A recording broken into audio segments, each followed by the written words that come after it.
Pinagtatawanan sa ngayon ng ilan sa mga bumabatikos kay President Bongbong Marcos sa kanyang sagot sa bagyong dumadanas ngayon ang bansang Pilipinas. Narito ang kanyang interview, ang pahayag ni President Bongbong Marcos.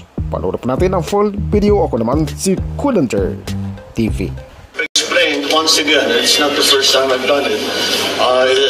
We have to explain that yung wag na mapalitan na natin ang pag-iisip natin. Hindi ito unusual, hindi ito emergency. Ito gayon talaga ang panahon. At mangyayari ito, sinasabi, ang estimate daw sa bagyo dito para sa Pilipinas sa taong ito, 12 to 15 na bagyo. So nakatatlo na tayo.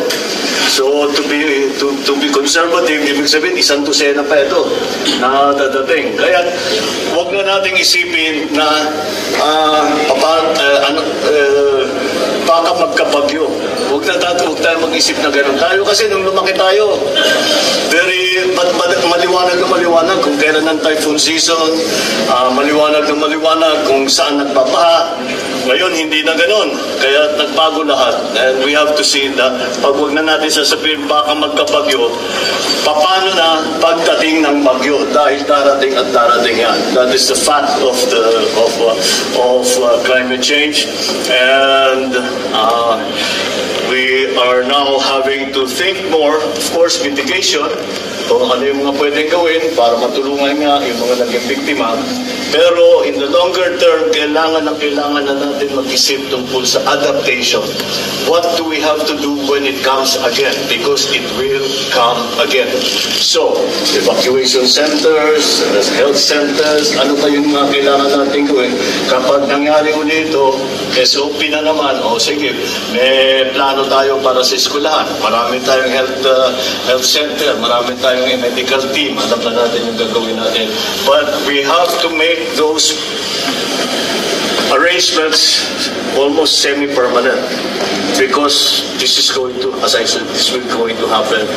As I told them today, this will happen this year, it will happen next year, it will happen the year after that, etc., etc. So we have to think in those terms.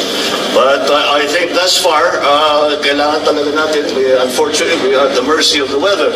And there are areas na hindi pa natin mapasok, but mag-aantay tayo pagbaba ng tubig. We're finding ways, kahit may baha, siyempre may mga rubber boat, meron tayo para magpadala ng doktor, magpadala ng gangmang, ng relief goods, o kung hindi, para i-evacuate yung tao. So, we just continue to do what we always do. And so far,